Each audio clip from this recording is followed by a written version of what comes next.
Ahojte, toto je ďalšia epizóda Jedlo robí človeka. Moje meno je Karol, vedľa mňa stojí Mišo a dnes si zase pripravíme super jedlo s cool hosťom. Mišo, čo budeme robiť? Ahojte, spravíme si tacos s sumkavou treskou, tamarindom a takým šalátikom z rušky. Tacos? Hola chico, como esta?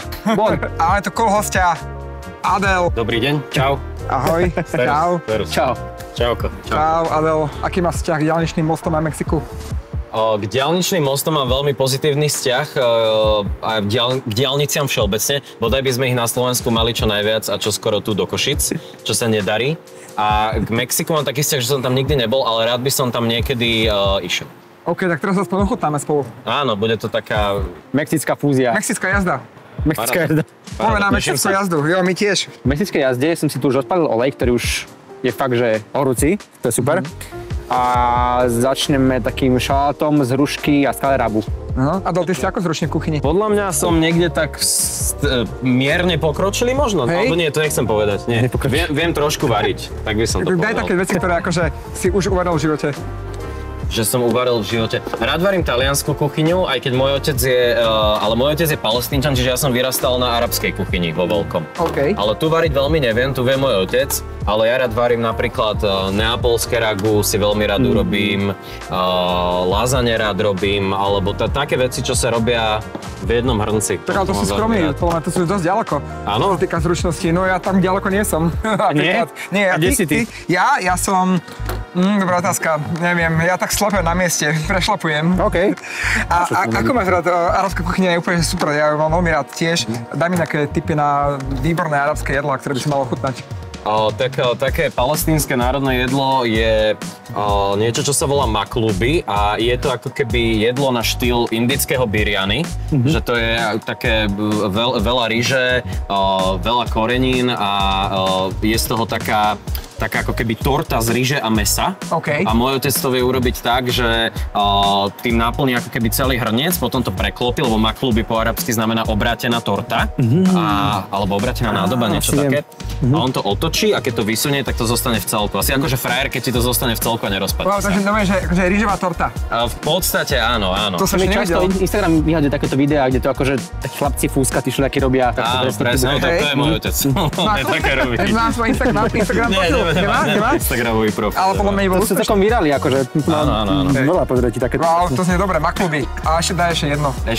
Ešte jedno také jedlo, ktoré sa považuje za jedlo chudobných v arabskom svete, a to sa volá mžaddara.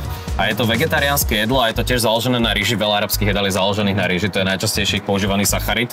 A je to ako keby šošovica, ryža, veľmi jednoduché jedlo a je tam veľa cibule, ktorá je však takmer spálená. Že akože bežný Slovák, ktorý sa s tým nestretol, by povedal, že je spálená. Okay. A to sa celé zmieša a jedáva sa to s jogurtom a je to fantastické. Už teraz viem, že to budem milovať, lebo ja nie jem mäso, som vegetarián, alebo som... Neviem, kde ti to uvaria, musíš prísť k nám na rodinný obed, lebo v reštauráciách sa toto moc nerobí. Naše reštaurácie sú obmedzené väčšinou na kebaby v tejto otázke. No. A babky z maminej strany tak, že máš nejaké iné... Áno, ja som slovenské jedlo spoznával akože cez maminu stranu rodiny a dodnes chodím ku mojej starkej ona je z Obíc, to je dedina pri Zlatých Moravciach a tam takmer vždy jedávame pyrohy, ktoré ale ona nerobí brinzové, ale s tvarohom na slano. Splnené tvarohom namiesto brinze a sú na slano a sú iba, a na ne sa dáva už iba prepálené maslo. A to je fantastické. Keby si nerobil novinára, čo by si robil? No už na prvú by ma napadlo, že by som išiel niekam variť, ale ja keď som bol tínedžer, ja som brigadoval u mojej mamy v kuchyni, ktorá má sociálne zariadenie, čiže akože v jedálni.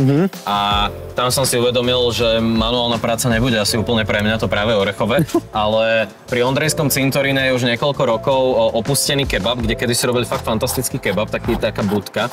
Tak si vždy hovoríme so ženou, keď ideme okolo, že keby to nevyšlo s tou žurnalistikou, tak možno by sme to mohli prevzať a skúsiť tam robiť nejaký zaujímavejší street food. Musím povedať, že to chýba podľa mňa taký akože naozaj poctivý kebab, ktorý si robíš od nuly. Áno. A akože veľmi dobrý je musafer na Trnavskom mýte, ten je fantastický, on si aj sám pacujeme. Z toho bude nejaký slov? Áno. Z kalerabu, z hrušky, z tonkovice, ktoré tam pôjde. Také sladkokyslé to bude. Skvelé doplňať, myslím si, že s tou rybkou. To sa hodí tak na jeseň. Hruška Počkej, jablko to nemáme. Máme tam hrušku, Hrušku, áno. Ale hruška je jesenný plod, takže akurát, aký máš obľúbené ročné obdobie? Leto. Leto? Určite Si leto. letný typ? Určite, neznášam zimu. Hej, takže neobľúbené sa pýtať nemusím, je to jednoznačné. Áno, akože ja som minulý rok objavil čaro toho ísť na dovolenku v zime a akože niekam do exotiky a bol som vo Vietname a veľmi som si užil jednak Vietnam ako taký, ale to, že som nebol v tej zime. Hej, a kde si bol v Vietname, v ktorej časti? Ja som išiel od hora dole aj s manželkou, my sme boli akože prileteli sme do Hanoj, tam sme boli pár dní, potom sme išli do Sapy a potom zase do stredu do Hue, postupne do Saigonu, aj na Fukoku sme boli, čiže prešli sme to od hora dole. Ja sa musím pochváliť aj pred kuchárom, že ja som pred pár dňami robil doma fočko prvýkrát. A videl som ale asi to si už storka, dosť nech si dával tiež. Áno. A bolo to dobré, ale niečo mi tam chýbalo a ja mám pocit, že to bolo to MSG, čo mi tam chýbalo. Že to tam podľa mňa oni stále dávajú na tajne. Dávajú. Áno. Ale ja nemám nič proti tomu, že to je v pohode, nie? Nie, jasné, všetko s mierou, úplne v pohode, jasné. Ale to si bol dosť skromný Taký s tým. strášek, taký trošku akože umelo vytvorený, no. Ale si myslím, že Adel bol dosť skromný s tým, že je začiatočný kuchár, že je tak niekde, že podľa mňa robiť si vlastné fočko, že to musí byť dosť. Ja by som sa len bál do toho ísť. No, smrdí mi z toho byť doteraz. Okej. Chlapci, máte nejakú funny storku z kuchyne, že vám niečo vybuchlo, alebo... Ja áno, s olejom, keď som v reštaurácii, tak tam učňou krsteli. navádzali hádzať ľadové kocky do oleja. A urobil si to? Ja som nebol učeň, ja som bol iba svedok. Aha, jasné. Stačilo mi to, ale takto ako byť ten svedok, lebo... To musel ten učeň skončiť s popeleninami akože na tvári, nie? Ne, ako nestalo sa nikomu nič, ale bolo to sprostosť, no tak... Hej. Adela, ty? Neviem, nemám nič také, akože... Ale nedávno som urobil jednu veľkú sprostosť, že... respektíve teraz je virálny taký recept, že špagety ale asasína, že ich robíš nie vo vode, ale priamo ich varíš akože v omáčke. A vo výsledku to bolo, že som mal chrumkavo, rozvareno, nedovarené špagety, hej, akože bolo to hnusné.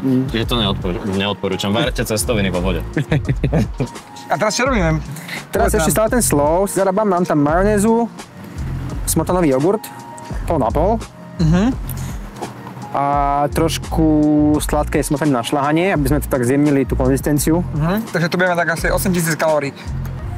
To už tak, akože ideme vysmažiť rybu, na kostky, akože nemôžeme od toho čakať, že to bude niečo. Je to v pohode, to, čo dobre chutí... To vybeháš v pohode. Vybeháš. Ešte dnes, nie? Hej, 14 km, 900 kalórií. No, zatiaľ to nahrať, Zuro. Ja pôjdem, pridá sa?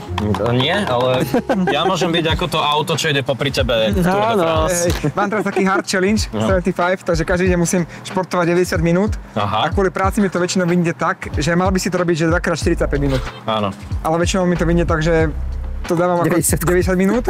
Ešte jedna otázka, čo ma napadla, keď si vravol, že keby náhodou nevidie novinárčina, tak pri Ondrovskom cintoríne je stánok, ktorý má potenciál robiť najlepšie kebaby v Bratislave od Adela. Ale teraz to vyšlo celkom, to vyzerá 360. Áno, vyšlo to a ja verím tomu, že to vyjde, tak ďakujem. V čase pozerania tohto už asi naša zbierka na Doniu bola ukončená. Verím, že sme vyzbierali 600 alebo takmer 600 000 eur a náš posledný milník znamená, že ročné predplatné dostanú aj učitelia stredných škôl a študenti vysokých škôl. To je krásne a dôležité. Áno, treba vzdelanie podporovať, hlavne keď sa zvyšuje DPH na knihy, tak to treba potom niekde kompenzovať. A myslíš, že to prejde? Ťažko povedať, ale neviem, ja som príšerný politický prognostik, akože na to, že som politický novinár, ja vždy robím nejakú predikciu, alebo ja verím v dobro ľudí a potom to dopadne úplne opačne, čiže neviem, typoval by som, že to prejde. Fakt? Áno, to by bol môj skromný typ. Optimistický typ. Áno. No, bolo by... Ale teraz už je záruka, že to neprejde, keď som ja typol. Sorry. Ja som povedal, že to je optimistický typ, ako by som chcel vyššiu DPH na knihy, čo nie je pravda, to je pesimistický typ, že to prejde. Musím ťa stopnúť, lebo vidím pivo, čo je akože, čo sa deje, pivo, olej, to ide dokopy akože? Áno, dole. Hej, kocky nie a pivo áno. Čo budeš robiť s pivom, prosím ťa? To je také úplne simple pitné cestičko, bez hladké múky, z piva, trošku soli tam dáme. A čo tam robí to pivo? Šťastí, tie bublinky spôsobia, že to cesto bude tak nadýchanejšie, chumkavejšie. Aha. Dokážeme tam zachytiť tie bublinky duchové trošku. A aj tá horkosť sa tam jemne akože stratí, ale jemne ostane a s tým kyslým tamarínom to bude pekne fungovať. Ja, jasno, super. Keď si takto chodil na výjazdy, napríklad že si bol na Ukrajine, tak to sú že pumpové jedlá? Že pumpa, bageta, alebo máte priestor?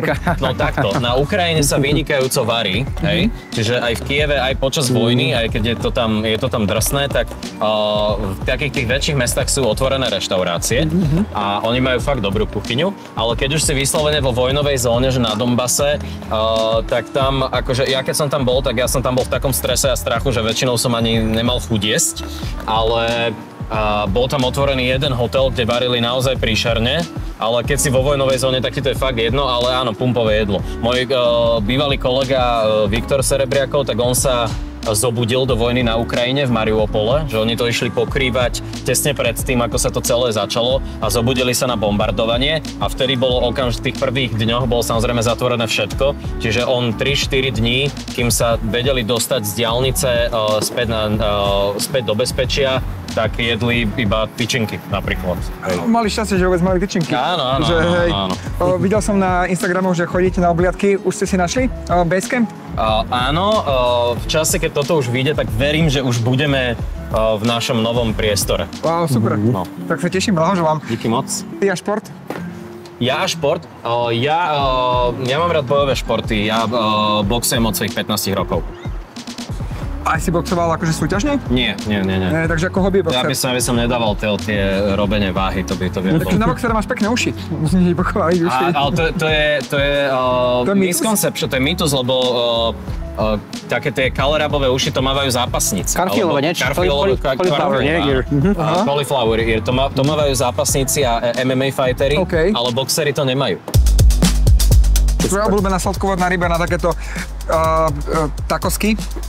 No práve ten sumček, a keď morská, tak treska je super, lebo však ona už sama o sebe sa celkom používa aj na fish and chips, je to akože taká prirodzená voľba, čiže ona aj pekne drží tvár, na to smaženie je úplne ideálna. Máš nejakú neobľúbenú ingredienciu? Ingredienciu? Mám akože pár neobľúbených jedál, ale že píslo... Rybácie tacos. Ale...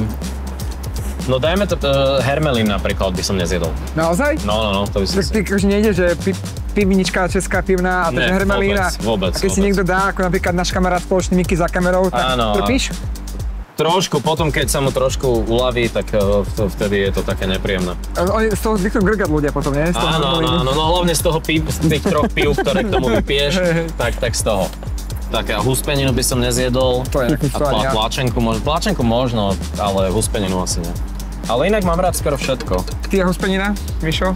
Úplne v pohode. Áno? Babka robí fakt takú, že veľmi takú aj akože priateľnú pre ľudí, čo to nemajú radi, si myslím, že tam... Že tam má veľa mäsa a málo... Mäsa, aj zeleniny tam je dosť a že minimum práve tej želatiny ako takej, že také fajn. Dáš tam tú cibulu a ocot trošku, tak je to fajn. Čo som registroval, tvoji respondenti boli hlavne z rapovej komunity. Áno, najskôr z rapovej komunity a potom politici, áno. Čo majú spoločné raperi a politici? Majú sa radi.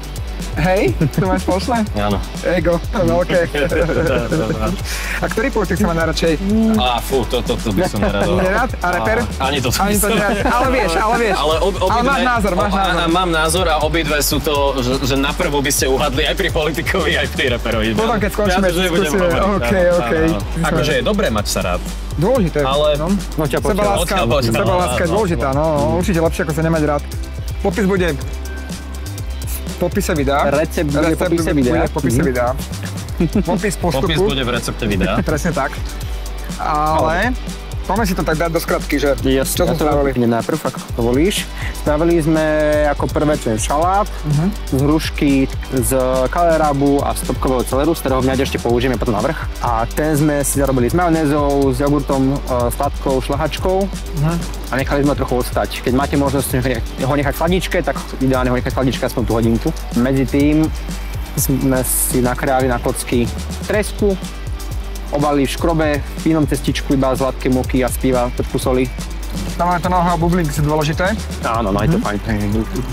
To je také nadýchanejšie celkovo. Vysmažili sme to v oleji slnečnicovom a teraz to vlastne už len obalíme vlastne v takej marináde z tamarindu, čo je také bôby. To používa hlavne v juhovýchodnej Ázii veľmi vo varení a je to také výrazne kyslé. V kombinácii s tou tabaskou mačkou alebo inou čili mačkou sa to pekne doplňa, si myslím, že to je také svieže.